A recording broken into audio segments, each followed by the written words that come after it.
dumito tayo doon sa kumakalat sa social media ngayon. Kasi po, yung 4 na oras, 5 araw na maritesan po nila mga boss chief mo, sir, sunog Anything dito. on behalf of Congressman Mike. Sunog dito sa iilang minuto mga boss chief amo sir na paghabol nitong si Congressman Alvarez po mga kababayan. At dito talagang nirekta. Ito po mga bossing, ibang-iba po doon sa mga maritesan nung mga ilan ba yun? Nung 18 marites na wala man lang matinong ebidensya, ito po meron, may kopya. Na kaya naman pala nasama yung kanyang pangalan doon sa sa tumanggap daw ng maleta kasi hindi niya in-endorse. Hindi niya in-endorse yung isinusulong ni Mike Defensor na i-impeach si Pangulong Bongbong Marcos. Kaya naman pala, yan ang sinasabi ko sa inyo mga boss chipamo sir. Lahat ng makakalaban o kumakalaban sila, sinasama lang nila sa maleta. Wala lang, ganun lang. Siguro ang iniisip po nila, uto-uto naman tong mga ito maniniwala naman agad ang mamamayang Pilipino. Kaso po, uulitin ko, hindi tayo lahat DDS na madaling mauto. Game, umpisa natin dito kay Jose Alvarez. Defensor to request for your endorsement of impeachment complaint against PBBM for graft Yun. Diba? and corruption. Peter, maraming salamat po. Nung nakita ko po sa Facebook na nandito yung mga sundalo, sana naabutan Ayan. Game. ko. Pumunta siya Kaya lang tapos na. Tapos na o ihininto. Dahil alam na parating siya. Dahil alam magkakasunugan kapag dumating siya. Dahil wala namang masama na mag-usap. Tatanungin ko lang sana kung sa akin ba nila binigay yung malita. Yan. Dahil pabanggit ang pangalan ko, kawawa naman yung pamilya ko, hinahanap sa akin yung malita So, ganoon lang po kung maaari. Wala man akong sama ng loob. Kaya lang, siyempre, takbo ka agad ako dito. Alam ko nandito ka Kung wala ka rito, hindi man ako pupunta rito Si Alan Peter Cayetano, mukhang mukhang pusang nalugi, Sabi siguro si Peter Cayetano, naku, hindi namin expect na darating tong si Jose Alvarez. Ang akala namin hindi yan hindi tawag dito, akala namin hindi magtutungo yan. Akala namin puro naratibo lang namin ang maririnig ng mga mamamayang Pilipino. Hindi namin expect to. Kaya tingnan mo mo yung itsura ni Alan Peter Cayetano. Game. Tsaka nandito si Senator Marcolita.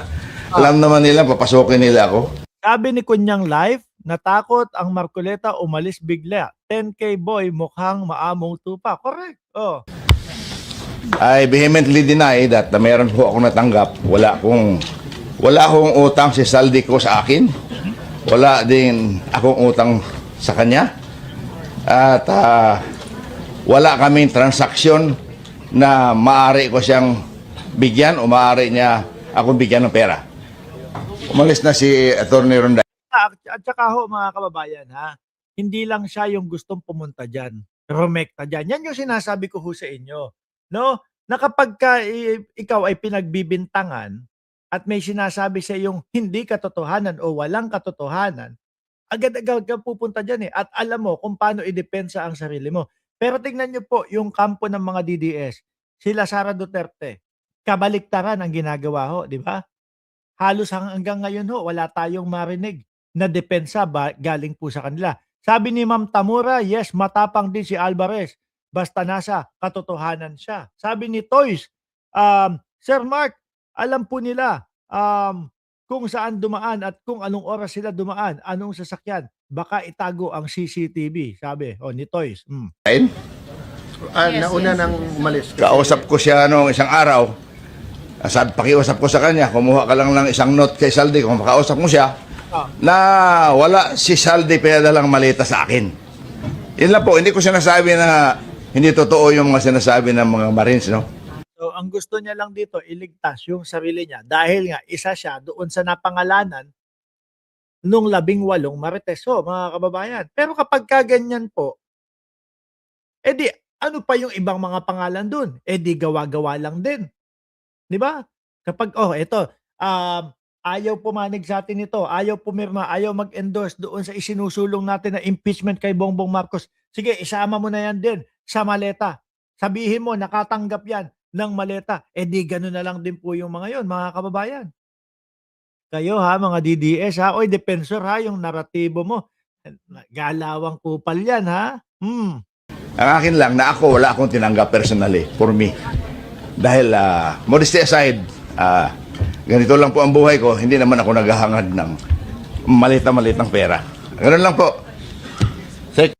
Ano pa ho kaya yung mga tao o yung mga congressman na nagsusulong ng impeachment kay kay Sara Duterte? Kaya ba nabanggit yung Benny Abante, nabanggit yung JJ Suarez, nabanggit pati yung wala na sa Congress na si Paduano, pati si Ace Barbers. Diyos ko, yung mga galawan ninyo at kilusan ninyo, halatang halata na yung mga tao na nagsusulong para sa impeachment ng Vice Presidente ay yun yung mga pinupuntirya ninyo, no? Na laging sinasabi ng mga DDS, wala nang ibang sinabi, "Maleta, nakatanggap ka maleta." Pati ako, sasabihan ako, "Ay eto vlogger na 'to, nakatanggap din ng maleta." Kundi ba naman mga siraan tuktok, oh. Maraming salamat. Baka pwede silang magtanong. Yes, Oh, yeah. of course po. Baka pwede kayong magtanong. Okay lang. Mga 5 minutes, panic.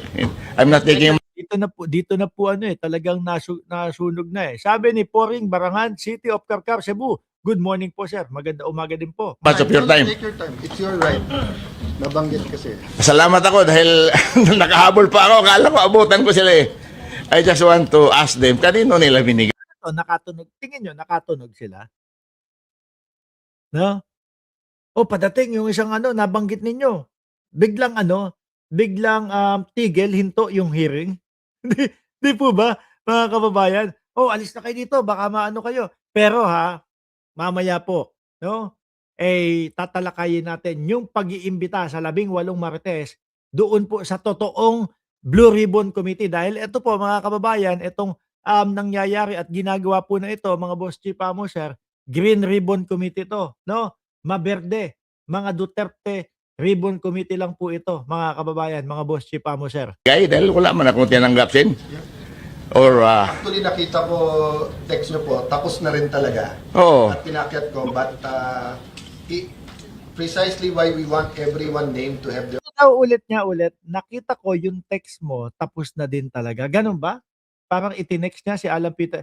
Baka yun yung naging hudyat kay Alan Peter Cayetano. Naku, kahit tapusin na natin ito. Mahirap na matanong yung 18 Marites. Kasi pag natanong ito, tapos haharapin pa yung mismong nagsabi sa kanya o naglagay ng pangalan niya doon sa nakatanggap daw ng maleta. Yari lalo yun. Di po ba? Dahil wala man akong tinanggap sin. Or, Actually, nakita ko text nyo po, tapos na rin talaga. Nakita ko, text nyo po, tapos na rin talaga. Baka naman nung pagkakita mo yung text, naku, kailangan ng tapusin to. Mahirap na matanong itong mga 18 Marites. Sa nakikita naman po natin, mga kababayan, simulat sa pool pa lang po. Hindi sila open no? Doon sa isa-isang mga tanungan Bakit? Mahirap po yan. 18 utak, 18 na iba-iba ang tumatakbo sa utak, iniisip. Tapos mag-e-expect ka iisa ang isasagot ng mga yan. Kaya nga po 'di ba meron tumatayo sa kanila na baligod. Parang si baligod yung may hawak ng master script sa kanila. Para kapagka yung 18 Marites hindi na masagot, ang tagasalo si baligod. 'Di ba? Ang sasalo nung tanong si baligod.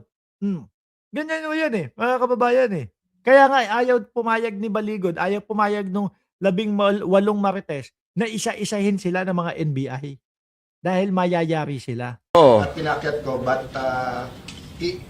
precisely why we want everyone named to have their opportunity. And I thank you, Gob, for being here. wala man. Kung malinis ang konsensya mo, pupunta ka rito, di ba? In fact, maraming kongresista na sasama sana. Ang isa doon, Yun. Di ba? Maraming mga congressman ang sasama. Kabaliktaran na kabaliktaran at salungat na salungat ito doon sa diskarte ng kampo ng Vice Presidente. Di po ba? Interparliament, yun yung dinadahilan nila. Si Bato, si Bongo, ang Vice Presidente, etc. Pero kapag kahoy ito, ayan, rekta sila dyan. Di ba? Nagsabi sa akin na pupunta rin dito yung Congresswoman Garin ng Iloilo. Pinsan ko pa yan sa Sabiloso. Sabi niya kung pupunta kasama ako. Nakita ko ngayon na meron kayong, hindi ko man alam to Kung alam ko lang ito, nandito ako maaga pa, kinansila ko lahat ang aking mga meeting. Any question? So, any question po? Saka willing siya na magpatanong. Open tanungan. Di po ba? So talagang may ibubuga, mga bossing. Tony Rose Rojas. Good morning. Good morning din sa iyo, Crush. Since nabanggit niyo po na walang katotohanan. Hindi sa walang katotohanan. Wala akong tinanggap na pera. Wala silang dinala sa aking malita. Okay. Ibig po ba sabihin, questionable yung mga sinabi kanina ng iba pang mga witness? Hindi ko kasi narinig Nasa kalsada ako kanina. Yung sa ibang tao na yon. Pero yung sa kanya, dinideny niya at willing siyang humarap. So sa madaling salita po, mga kababayan, marami ang posible na dinadawit lang nila diyan sa mga mali-maleta nila kapag hindi sumusunod doon sa gusto nila. Di po ba? May meeting ako kanina sa dito sa PIMS, yung motor show, nandun ako. Kami nagbukas Umalis ako doon mga alas 10, pupunta ako kay RSA sa San Miguel. After San Miguel, may alauna ako sa Manila Golf. On the way to Manila Golf, hindi ko lang maiwasan yung Manila Golf dahil may appointment taga China at saka mga taga PhilInvest Bank na mag-meeting doon. Inintroduce ko lang, takbo ka agad ako rito. Akala ko maabutan ko pa. I'm sure papasokin ako ni Senate President Cayetano dahil matagal na kami kakilala nito tatay pa niya, kasama ko na. Ayun. Ano po kaya ang motibo? Bakit kayo kinalagkat yung pangalan niyo as you were saying hindi po? Yan na. Mahirap Dito na sila maliligwak, mga bossing. man ako magsabi ng motibo. Ngunit, siguro may kinalaman doon sa pinadala sa akin ni Mike Defensor. Nandito po ba si Mike? Wala na. Nakaalis lang. Mga 1:30. Si Mike Defensor nagpadala Walis agad si Defensor. Siguro natunugan din. sa akin ng impeachment ni Pangulo. Ako yung unang nandito sa cellphone ko. Gusto nyo makita? Pagkatapos, pinadala sa akin na kung maaari daw endorso ko. Yan. Nung hindi ko inendorso, bigla na lang ako nagkapangalan dito. Ayan na. Hindi ko sinasabi na yung sinasabi na mabuhay ka, Congressman Jose Alvarez po. Si Margaret ito, hindi ko kilala kung sino itong Margaret nagpadala sa akin. I'm writing on behalf of Congressman Mike Defensor to request for your endorsement of impeachment complaint against PBBM for graft and corruption and betrayal of public trust. So, may plano pala yung kampo ni Mike Defensor kung gano'n, mga kababayan. Na ang i-impeach si PBBM, ano kaya ang ilalagay nila doon? No? Ano kaya mga ebidensya? Putek, alam ko na ebidensya.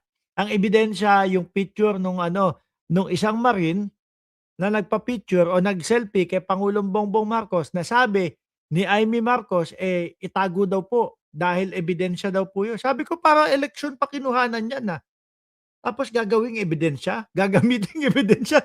Dalawa lang po. Picture nung Marines na sinasabi o nung Marites, tsaka si Pangulong Bongbong Marcos na parang animo ho nagmamadali na nandoon sa na nasa kampanya at gustong kamayan yung lahat ng tao doon. Ganon. Ebidensya na daw po, sabi ni Amy Marcos. Your principled stance, binula pa ako. Binola pa. Your principled stance on accountability makes you an ideal endorser. Wow. We respectfully request for your public endorsement to strengthen this effort and uphold the rule of law. Siguro ganun lang ang bungad, para mapaisip, ay naku, naniniwala sa akin itong mga ito. Na ako ay talagang malinis, diretso. para mauto, ang hindi nila alam, hindi nila mauto agad-agad. Attached is the full complaint for your review. Thank you for your consideration. Hello po, will you endorse? Ang bilis. Ang sagot ko, no, sorry. Hindi ko pa nga nabasa eh. Pinapa-endorse sa Ibig sabihin, pagka-send ng mensahe sa kanya, after siguro ilang minuto, hello po, i-endorse niyo po ba? Nagmamadali eh. Ang kapal daw ho nung isinend sa kanya. Tapos nagmamadali. Ay, anong kalokohan ito? Mike Defensor talaga naman, oh. agad sa akin. Pinaprint ko ganyan kakapal. Oh, So, sunod noon, kasama na po ako dito sa Marines. ayun. Gano'n naman pala ang lakaran. Pagka ikaw, hindi ka sumunod sa gusto namin, o pag ikaw hindi ka sumali sa mga gusto naming mangyari, sama ka doon sa dedeliveran daw ng maleta. Ganyan naman pala ang style niyang 18 Martes at nitong sila Mike Defensor. Sabi ni Ma'am Tamura, ang estilo nila, magpapa-picture sila and then gagamitin nila sa mga kalokohan. Anak ng putik na yun, nako. Ibang klase, mahirap na po pala ang magpa-selfie ngayon. Magiging ebidensya na po na nakatanggap ka ng maleta. Oh, huli ho mga bossing. Yung 4 na oras, 5 oras na pinaghirapan nila na magbulahan, maggaguhan doon sa loob ng Senate Hall, sunog nang wala pang 20 minuto. Pero I can say categorically, wala po akong tinanggap na malita galing kay Saldico dahil wala naman utang si Saldico sa akin. Wala din ako utang sa kanya. Aha. Okay? Maraming salamat. Alan Peter Cayetano. Okay? Parang gusto na umupo. Parang gusto nang paalisin ni Alan Peter Cayetano eh, no? Ha? Ayun, nagmamadali. Siguro sa isip-isip ni Alan Peter Cayetano, lang nga ka. 4 na oras, 5 oras kami nagbobulaan dito. 5 oras kaming nag-uutuan dito tapos humabol ka pa. Humabol ka. Inano mo pa kami, ibinunyag mo pa na meron kaming niluluto o merong niluluto na impeachment kay Pangulong Bongbong Marcos at kapag ka hindi sumama doon, sama sa maleta. Oh, alis ka na. Siguro sabi ni Alan Peter Cayetano, alis ka na. Pasensya na. Pasensya na.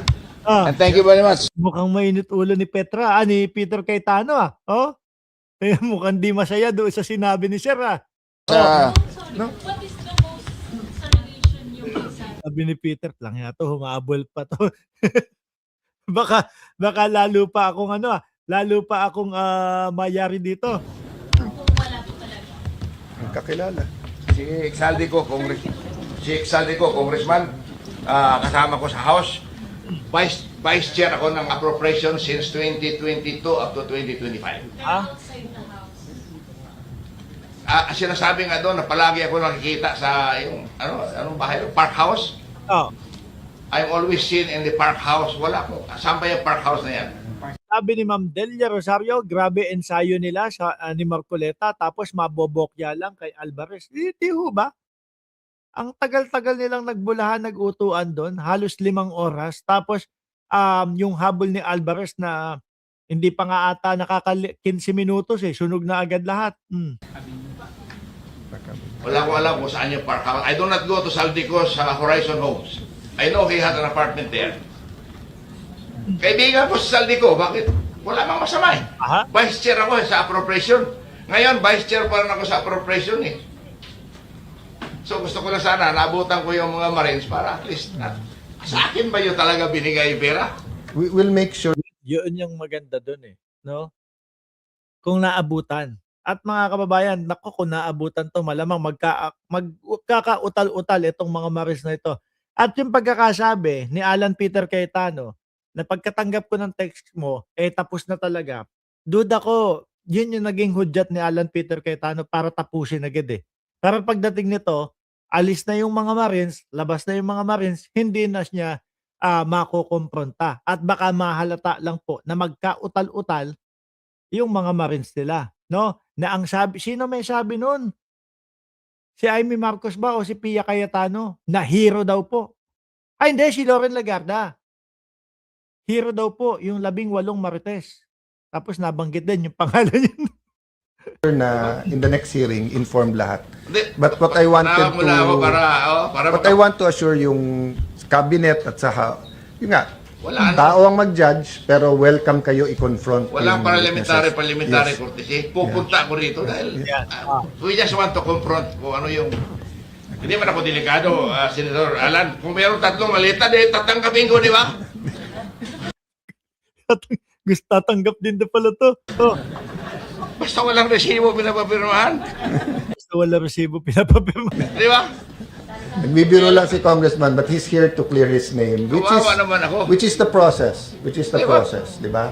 Pag nabanggit kami sa House, we are also given the opportunity to answer. Kaya nga, regardless of our topic, pag pumunta dito, we will give them a chance. Maraming salamat sa inyo. Hindi ko akala. Again, oh, sunog real quick. Nandito Thank kayo you. lahat. Thank you. Thank you, sir. Next question. Sabi siguro talaga, oh. Sabi nung pinsa ko, wala silang audience. Hindi, nag-uwian na nga daw. Kasi nga, siguro, nung nagmensahe o nag-text message itong si Alvarez kay Peter Cayetano, papunta na ako dyan, hintayin nyo ako. Biglang tapos na daw. Dahil ayaw makompronta, ayaw matanong, ayaw maharap itong 18 marites nung pinangalanan nila. Dahil kapag ka nagtanungan yan, malamang wala. Uga ang mga panga niyang mga marites na yan.